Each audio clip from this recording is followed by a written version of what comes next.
اللہ تعالیٰ بندوں کو آزماتا ہے،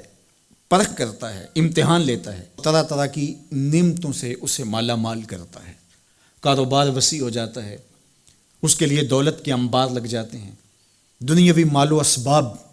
اس کے لیے جمع ہو جاتا ہے، منصب ملتا ہے، عہدہ ملتا ہے، اقتدار ملتا ہے، شان و شوکت ملتی ہے، لوگوں کے دلوں میں اس کا گھر بنتا ہے، تو اس کے ذہن میں یہ بات آتی ہے کہ میرے رب نے مجھے جو عزت دی ہے میں اس کا استحقاق رکھتا تھا، اور میں اگر اس لائق نہ ہوتا تو مجھے کیوں نوازا جاتا، تو گویا میرا رب میرے اوپر راضی ہے۔ اور پھر جب محفل نعت میں مہمان خصوصی بھی بن گئے تو پھر تو ان کے نفس کو اور تسکین مل گئی۔ جب پیر صاحب نے بھی ان کو ہی اہمیت دی تو پھر انہیں لگا کہ واقعہ ہی ہمارا رب ہم پہ راضی ہی ہے، تبھی تو ہمیں مذہبی طبقوں کے اندر بھی اہمیت مل رہی ہے، حالانکہ وہ جانتے ہیں کہ ہم نے یہ دولت کیسے حاصل کی ہے، وہ جانتے ہیں کہ ہمیں سجدے کی توفیق نصیب نہیں ہے، وہ جانتے ہیں کہ آج اس محفل میں مہمان خصوصی سے تو کل ہم شراب خانے میں تھے، انہیں پتہ ہے، لیکن اس کی طرف توجہ نہیں جاتی، سوچتے نہیں ہیں، بلکہ وہ یہ سمجھتے ہیں کہ ہمیں یہ جو عزت مل رہی ہے یہ اللہ تعالیٰ کی طرف سے ہماری کسی قبولیت کی وجہ سے یہ عزت ہے، حالانکہ یہ ان کی آزمائش تھی، ان کا امتحان تھا۔ دوسری بات، وَأَمَّا إِذَا مَا ابْتَلَاهُ، اور جب اللہ اس کو آزماتا ہے، فَقَدَرَ عَلَيْهِ رِزْقَهُ، اور اس کے رزق کو تنگ کرتا ہے، اس کو آزمائش کی بھٹی میں ڈالتا ہے، فَيَقُولُ رَبِّي أَهَانَنِ، تو پھر وہ چیخ اٹھتا ہے، میرے رب نے تو مجھے ذلیل کر کے رکھ دیا۔ بیماری آ جائے، ابتلا میں مبتلا ہو تو وہ کہتا ہے کہ میرا رب مجھ سے ناراض ہو گیا، تو یہ انسان کی کج فکری، ایسا نہیں ہے۔ کسی شخص کو دولت کا دیا جانا یہ اللہ کی رضا کی دلیل نہیں ہے،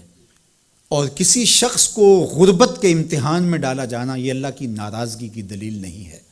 حضرت امام رازی نے لکھا ہے کہ مکے سے لے کر طائف تک 70 ایسے نبیوں کی قبریں ہیں جن کی وفات صرف بھوک کی وجہ سے ہوئی، تکلیفوں میں، آزمائشوں میں، امتحانوں میں، ابتلاؤں میں اس کے بندے رہے ہیں۔ میرے اور آپ کے آقا و مولا حضور ختمی المرتبت کے گھر میں کبھی برابر چولہا نہیں جلتا تھا، کبھی کھانے کے لیے کچھ میسر نہیں ہوتا تھا، پانی پی کے اور کھجور کھا کے گزارا ہوتا تھا، تو یہ تو کوئی دلیل نہیں ہے۔ اللہ کی رضا کی دلیل کیا ہے؟ نیکی کی توفیق مل جانا۔ اور اللہ کی ناراضگی کی دلیل کیا ہے؟ کسی شخص کا گناہ پہ دلیر ہو جانا۔ کوئی بندہ گناہ پہ دلیر ہے اور معصیت، نافرمانیاں، اللہ کے حکموں کو توڑنا اس کا مزاج ہے، تو سمجھو اللہ اس سے ناراض ہے۔ اور اگر کسی کو اللہ نے سجدے کی توفیق دی ہے،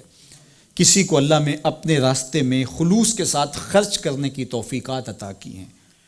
حلال حرام کی تمیز اس کو عطا کر دی گئی ہے، تو پھر سمجھ لو کہ اللہ اس پہ راضی ہے۔ باقی رہی بات کہ کسی کو دولت کا زیادہ دیا جانا، کسی کو کم دیا جانا، تو یہ آزمائش ہے۔ اب جو اہل ایمان ہیں، اللہ کے بندے ہیں، وہ کیا کرتے ہیں؟ جب دولت زیادہ ملتی ہے، اقتدار ملتا ہے، منصب ملتا ہے، تو صرف اللہ کے شکر کے دائرے میں آ جاتے ہیں، اور جب مصیبت آتی ہے، تکلیف آتی ہے، اذیتوں میں مبتلا ہوتے ہیں، تو پھر وہ یہ نہیں کہتے کہ ہمارے رب نے ہمیں ذلیل کر دیا، بلکہ وہ اس پہ صبر کرتے ہیں اور اللہ کے حضور دعائیں کرتے ہیں، التجائیں کرتے ہیں کہ مالک تو نے جو جس آزمائش میں ڈالا ہمیں پورا اترنے کی توفیق نصیب فرما، ہماری سفید پوشی کا بھرم نہ ٹوٹے، اور ہمیں اس مشکل وقت سے بچانا کہ جب ہماری یہ غربت ہمیں کفر تک لے جائے۔